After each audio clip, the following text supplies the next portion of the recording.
Uh-oh, Donald Trump seems to be rapidly losing his bro coalition after overreaching and under-delivering on a series of key issues. We have this new article that reads, Joe Rogan, quote, pushed Trump to back off on mass deportations at a dinner before slamming him over ICE raids. This dinner happened almost 2 weeks back, so this was before the Epstein dilemma started to blow up even further. And in this behind-the-scenes conversation that we got our hands on, this leaked conversation, we know that Joe Rogan was pressing Trump to chill the hell out. Now, honestly, this is something Rogan has remained rather consistent on over the past few years. There are clips of him in 2018 saying, Trump is taking this too far. Why is he deporting entire families? But then for some reason, he lobbies for Trump the entire election cycle, has Trump on, elevates Trump's platform, and then a few weeks ago, before his private dinner with Trump, which we'll talk about, Joe Rogan says this. It's insane. Yeah. We were told there would be no... Well, there's two things that are insane. One is the targeting of migrant workers, not cartel members, not gang members, not drug dealers, just construction workers showing up in construction sites and raiding them, gardeners. Yeah. Like, really? Or Palestinian students on college campuses, or not. Like, there's a Did you see this video of this Turkish students at Tufts University that wrote an essay, and then there's a video of like ICE agents, like, I don't know. Is that the woman? Yeah. Yeah. What was her essay about? It was just critical of Israel, right? Just critical of Israel. Yeah, I mean. And that's enough to get you kicked out of the country. I mean, there's a long history of anti-colonial activism in U.S. colleges, that led to South Africa changing and all of that. And I think this is a continuation of... This makes it all the more interesting when we learn that Joe Rogan had dinner with Donald Trump a few weeks later, and in that closed-doors dinner, he was pressing Trump to chill out on the deportations. And listen, there's a nuanced take here. People always get mad when I say that Joe Rogan could someday vote Democrat, but he admitted this himself. A few months ago, in an episode, he said if the Democratic Party had new, energetic faces, he would be more willing to vote Democrat. That's not even something that's controversial. Now, we need to point out that he lobbied for Trump. He helped Trump get elected, and all of the consequences of that are being played out in real time right now, whether it's the flood disaster relief, not being prepared in Texas, whether it's Donald Trump weaponizing the DOJ and hiding the Epstein list. All of these things are because of Joe Rogan. We can point that out, but we shouldn't shout people down when they begin to open their eyes and even exert pressure on Trump behind closed doors. I want to show you this clip of Andrew Schultz. As I'm saying, the bro coalition is very slowly splitting up. You know Dave Smith, the comedian who lobbied for Trump throughout the election, even he said Trump should be impeached, not only because of the Epstein files, but because he struck Iran, because he's funding Ukraine, which I actually agree with. But, I mean, all of the MAGA bros are beginning to say, listen, Trump's campaign promises are not coming to fruition. And really quickly, can I just say, I know the Epstein file stuff is very interesting. We've been covering it a lot, but there's still a lot of other stuff that we should talk about. For example, nonprofits being attacked. For example, the big ugly bill. Can I just bring your attention on the IRS? The IRS just filed in court and won a lawsuit to allow churches and other houses of worship to openly endorse political candidates while keeping their tax-exempt status. So this isn't freedom of speech. This is turning trusted community institutions into political machines, and it's a dangerous erosion of the separation between church and state and politics. For nearly 70 years, the Johnson Amendment has kept nonprofits and houses of worship focused on their mission rather than partisan, one-sided politics. And that law, that amendment exists for a reason, to protect these spaces from manipulation and preserve public trust. So if this change goes through, political operatives could now funnel unlimited money to their favorite candidate and get a tax break for it, all at the expense of taxpayers who don't even agree with one particular view.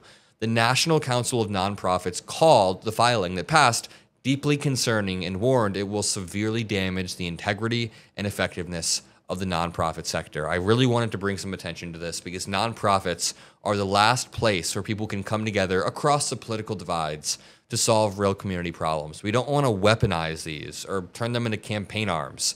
It's not even about religion. It's beyond free speech.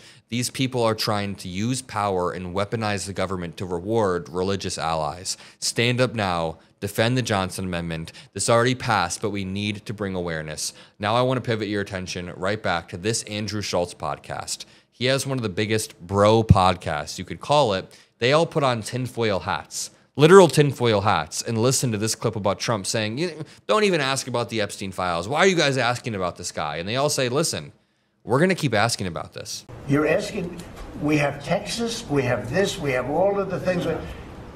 And are people still talking about this guy, this creep? That is unbelievable.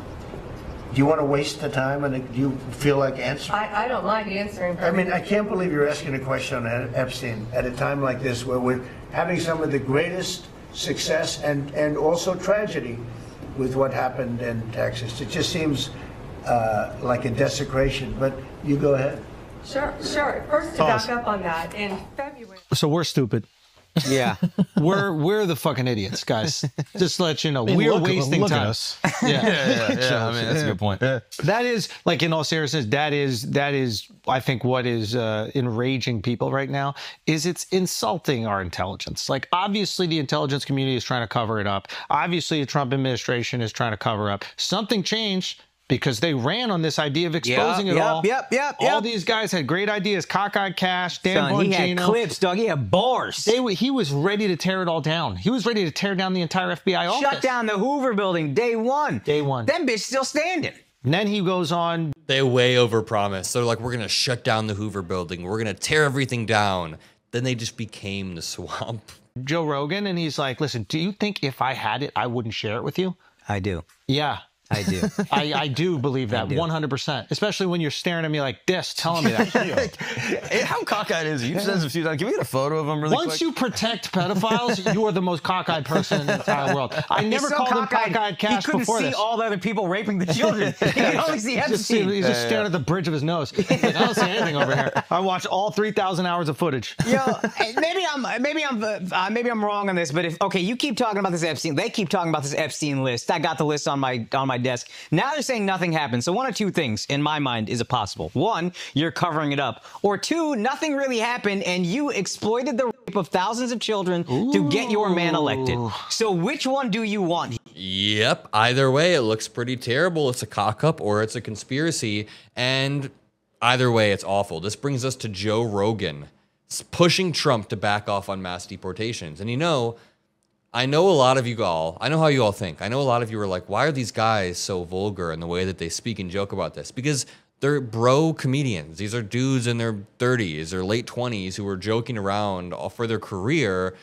This is what breaks through. Part of the reason why Democrats have failed to break through, especially this last election cycle, is because, number one, we didn't go into places like this. Number two, even when we did, we're too scared to be edgy. I'm not saying we should say this shit, but the thing is, be edgy, be funny. We need people like this on our side. And this says Joe Rogan pushed Trump to back off on mass deportations at a dinner before slamming him over ICE raids.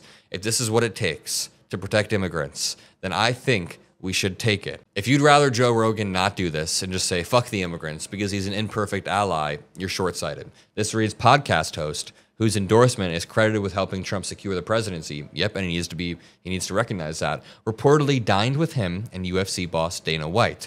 Joe Rogan pushed Donald Trump to back off deporting migrant workers with no criminal records at a private dinner just days before slamming the president over the insane raids by ICE agents. The podcast host, whose endorsement is credited with helping Trump a lot, dined with him on June 30th, which is roughly 11 days ago. The trio discussed the policies and actions taken by the president, by the administration with regards to migrant workers, the outlet reported. Days later, in an episode of a show which aired on July 3rd, Rogan agreed with the guest that these policies are disappointing. Quote, there's two things that are insane. One is the targeting of migrant workers, not cartel members, not gang members, not drug dealers, just construction workers, along with other manosphere influencers, including Aiden Ross and Theo Vaughn, earning a substantial backing of the young male demographic. Well, listen, Theo Vaughn has said he disagrees with Trump on some key things. I'm sure he won't be happy with the Epstein release. Even Aiden Ross was like, holy shit, I'm down $8 million due to the tariffs. This was a few months ago.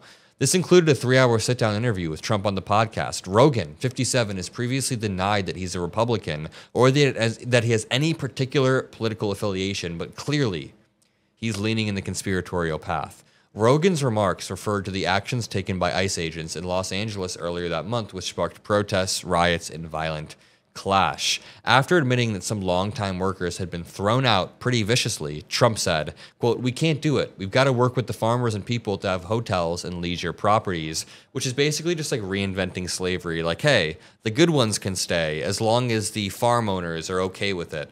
Just absolutely wild. And I think we should continue pushing back, continue boosting this message. Drop a like, subscribe below. I'll see you on the next one, and peace out.